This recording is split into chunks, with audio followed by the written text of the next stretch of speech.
Yeah, what's going on YouTube, man? Welcome back to another video. Make it several time, and we'll be doing the pros and cons of the Chrysler 300C. Y'all know, well, if y'all new to the channel, man, y'all actually looking at, you feel me? You know the pros and the cons of different things, man. Got a little background story. I had a 2005 Chrysler 300C 5.7. Now I have a Chrysler 2018 300S. So I have the best of both worlds. That was a 5.7. This one's a V6. So I'm able to give a very good amount of information about both cars, even though the years and shit's like far off, but it's really just the same shit for real, other than the new technology with the car playing things of that nature, man. So I'm gonna be talking about the 300C. It don't really matter if it's the old gen or the new gen. It's pretty much the same shit other than the technology, like I said. So yeah, let's get straight into it. If you're new to the channel, make sure like, comment, and subscribe. And I'll see y'all.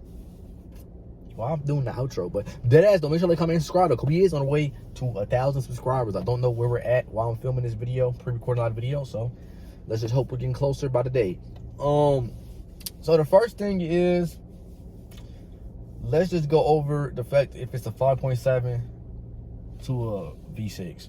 So obviously, if you want to do more performance things, you get the 5.7 or the S. Even I don't know how much you can really do performance-wise with the straight 8, because it's already a 6. Damn, they don't make. Well, if you go old gen wise, it's a 6.1 or 6.2, and I don't know how much you can do performance-wise because it's already that big block cylinder, anyways. So I don't know how much you can do performance-wise in those. Let me know in the comment section down below. I'm not really, feel me, in tune with the straight 8s like that to remember off the top of my head, but yeah, performance-wise, if you want to do performance-wise, 5.7, obviously. If you're concerned about gas, get the V6. You feel me? But I know a lot of people in the car community talk shit about V6s, like on Instagram and TikTok and shit in the little thing, talking about it's a V6. But in reality, V6s honestly isn't the baddest thing to do, especially at a younger age. You feel me? I went the opposite route, and I started off with a V8, then went to the V6. But technically, I still have both cars. If you like tuned into the channel, you already know what the fuck going on with that situation. I'm not going to explain that here. But you feel me? Like, if you're really worried about gas, anyways, I don't think you should be getting a Mopar in general. If gas is your main concern, before you even think about getting a 300C in general, or a Mopar in general, I would think, can you afford the insurance? Like, because I'm under my parents' plan, and my dad is 50 years old, so the insurance isn't really that high for me. Even though it was a V8, it wasn't really that bad. What fucked me was the fact that it was an older V8, so that kind of fucked me a little bit. There's like a year, it's like a year range that you can go where the insurance won't be that bad, but like if it's too old but also too new, the insurance could get very high with it being a V8. So, yes, just do your homework on that shit. Do your research on that. But 300C, pros and cons. Like, I don't have a lot of negative things to say about the 300C at all. I didn't have no problems with it. I don't know why people say with the Chryslers that the Chryslers are unreliable. I feel like Chryslers are only like not reliable when you're literally dogging them bitches every day, you're not keeping up with your maintenance. I started having little issues with my 300C, but it was because it was an 05 and we weren't keeping up with the maintenance on it. And that's why I got this car, because I thought the shit was about to start going bad, because I'm not gonna lie, I was dogging the fuck out that car. I'm talking about coming home from work at 5 o'clock in the morning, drive 130 miles per hour every fucking morning, coming home from work, going out with my friends, we racing, doing burnouts. So like, the problems I was going to start having with the car eventually was going to be my fault. So when I do get it back, I know I'm going to have to get a new muffler, which I might just get a new exhaust setup in general. But you feel me? As long as you take care of the car, literally, as long as you take care of the car, you will not have no fucking problems with getting a Chrysler 300. No matter if it's a C, a S, a Limited, what else they got? I feel like I'm missing something. Now, if you had to pick between getting a Chrysler 300 and which model would you want, I would say go for the 300S, and if it's possible, get the 5.7 if you could afford it and if you could find it, because the Chrysler 300S with the 5.7 is not rare, but it's kind of hard to find with low mileage on it. You do not want a 5.7 V8 car that's newish with a lot of fucking miles on it. I also would say don't shy away from the fact that if you see a car and it says rental use on it, I wouldn't shy away from it, because this was a rental use car. And knock on wood, I don't got no wood, but I haven't had no problems with it since I got it. I got my car in November. It's currently March. So I hadn't had no problems. Blaney car was also a rental, but his shit was kind of fucked.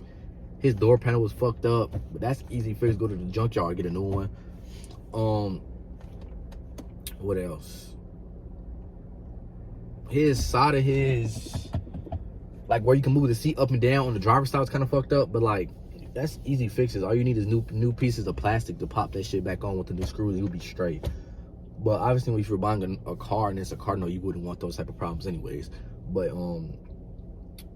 what else can I say that's a pro? I think the pro with the 300C is the fact that it's not a quote-unquote luxury vehicle, because that's what the 300S is. But in reality, you're getting some luxury features out of that shit. You're getting, well, if you get the one that I'm talking about, you get leather seats, heated seats, you feel me? In the newer models, you get heated seats, leather seats. You get the heated steering wheel. Oh my God. You feel me? If you get the newer model, you get the black Chrysler 300 logo. I don't have that. I was gonna debadge my shit anyways, but but like, what else, bro? I'm trying to think, like, what's some more pros? Like, I feel like the pros with the 300C is the same as the 300S, if that makes sense. So like, it's kind of hard for me to come up with new ideas for it.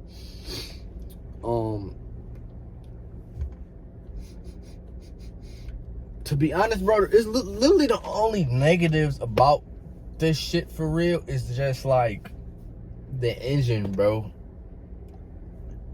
Like I was saying with the engine, bro, that's really the only thing that can go wrong.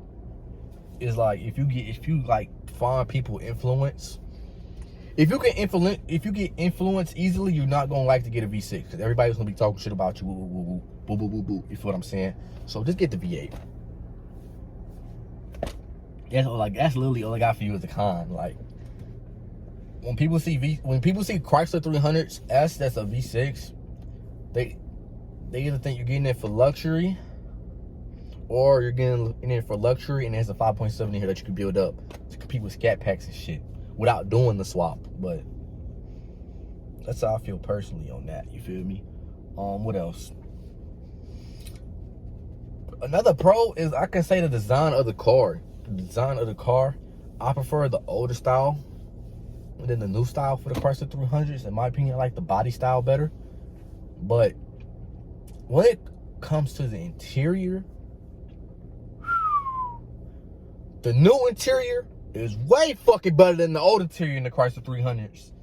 And obviously that's because you get the big CarPlay screen and things of that nature. You get the new digital cluster and things of that nature. So like, obviously, if you want to get from old to new, you want the new model, just because of all the electronics and shit. That was literally my biggest problem when I was looking at Chrysler 300s when I was trying to get my first car.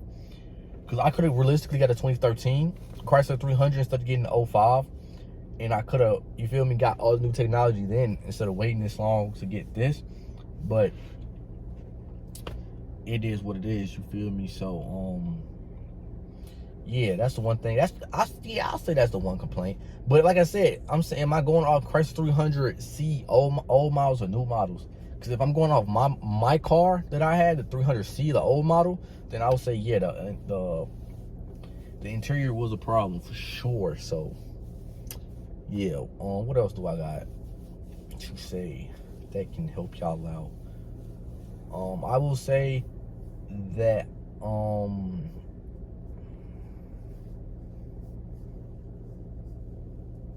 I will say this. I feel like personally, since I've been able to drive both versions of the car, the 300C, the 300C to the 300S with the V6 and the V8, no matter which one you get, engine-wise, you're gonna be faster than 90% of the cars that's on the street anyways. And my car got double sport mode, where you put it on sport mode through the gear and you put it in sport mode through the thing right here, and it accelerates pretty good for a V6. I will say you gotta watch out with the Chryslers though. I haven't had no problems, but you might think that the transmission is slipping or something. It's not. Sometimes when you're just sitting idle, the car does shake a little bit. I don't know what the fuck that is. My 300C did that. My 300S is doing that, and Blaney's 300 is doing that as well. And so his Dodge, well, not doing it as well, but it did that as well, and so did his Charger. So I don't know if that's like a Dodge / Chrysler problem, you feel me? So yeah, stay on the lookout for that. Another thing is, if you're buying a V8, watch out for that Hemi tick. I don't recommend buying a car. Let me rephrase it. I don't recommend buying a V8 that already has the Hemi tick. That's kind of dangerous, because obviously they've been dogging the car and you don't know what they need to upgrade maintenance wise and shit to keep the car running. So yeah. Also, last thing that could be a con for you with this 300, well, with 300s in general, from my experience and from Bunny's experience as well. Well, not from my experience, I'll speak from Bunny's experience. Because I drove the car when it was happening too. So like, when your front suspension fucks, when your front suspension is fucked, that shit could get spooky. I ain't gonna lie. Technically on my 300C as well, that I'm thinking about it, I did need shocks. And when you're driving, you like hit a tiny ass bump, you felt it. So that's the one thing I will say, that you do need to keep up with your front suspension, or suspension in general, and keep up with your shocks and make sure that's all good. Because once that starts to fuck up, the car will not drive the same at all. I feel like that's common sense for all cars, but I feel like for this car, suspiciously, you know what I'm trying to say, gang. Like, that's very important, because this car kind of sits low to the ground a little bit, depending on which model you do have, and if you got it and somebody lowered it. So you definitely don't want to be driving around you feeling every bump fucking possible, because you will fuck around and fuck your car up. So yeah. Another thing, last thing, is when you are looking to buy a car, especially with the older models of the 300s, no matter if it's a C or S limited, whatever, make sure you check underneath the car when you're buying it to make sure there's no rust spots underneath. Make sure you check the wheel well as well. Usually between the rear well and underneath the frame of the car, they rust bad for whatever fucking reason in the OGM models. I don't know why. We were running into that problem when I was trying to go buy one, where the car was rusted out bad. Check the fenders well. The fenders rust up underneath the bottom of the car, like close to the frame. Underneath that plastic piece, rusts up. Underneath the rear well, underneath the plastic piece, and sometimes straight up to where the axle is. The axle sometimes rusts out as well. I don't know what the fuck that is and why that's a problem, but it's a problem. So make sure you stay on the lookout for that, man. But if you're new to the channel, man, make sure to like, comment, and subscribe. And I will see y'all in the next video. Hope this video helped y'all in some way, some shape, or form. Yeah. And I'll see y'all in the next one. Peace. I got gloves on. This shit kind of hard.